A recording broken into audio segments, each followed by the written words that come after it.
கொஞ்ச நாளைக்கு முன்னாடி இசையமைப்பாளர் யுவன் சங்கர் ராஜா இஸ்லாம் மதத்துக்கு மாறிட்டாரு அப்படின்னு ரொம்ப பரபரப்பா பேசப்பட்டுச்சு. இதனால அவர் வீட்ல உள்ளவங்களுக்கும் அவருக்கும் கருத்து வேறுபாடு வந்துச்சு.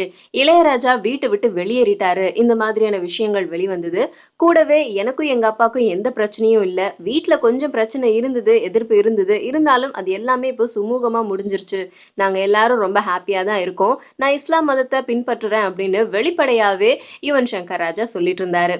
அந்த விஷயம் அப்படி போக, அவர தொடர்ந்து நடிகர் ஜெய்யும் இஸ்லாம் மதத்துக்கு மாறிட்டதாக பேச்சுக்கள் அடிபடுது. திருமணம் என்னும் நிக்காஹ் அப்படிங்கிற படத்துல ஜெய் நடிச்சிட்டு இருக்காரு. அந்த படத்துடைய பட வேலைகள்லாம் முடிஞ்சு ரிலீஸுக்கு ரெடியா இருக்கு. அந்த படத்துல ஒரு முஸ்லிம் பெண்ண காதலிக்கிற மாதிரி ஜெய் நடிச்சிருப்பாரு.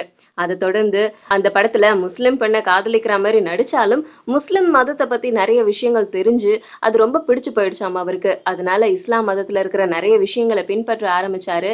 நாளுக்கு நாள் இவரு இஸ்லாம் மதத்தையே பின்பற்ற ஆரம்பிச்சுட்டாரு அப்படிங்கிற பேச்சுக்கள்லாம் வந்துச்சு. ஸோ இத தொடர்ந்து இது உண்மையா? பொய்யா? இல்ல அவர் வீட்ல இருக்கிறவங்க இத ஒத்துக்கிறாங்களா? இல்லையா? அப்படிங்கிற விஷயம்லாம் போக போக நமக்கு தெரியும்.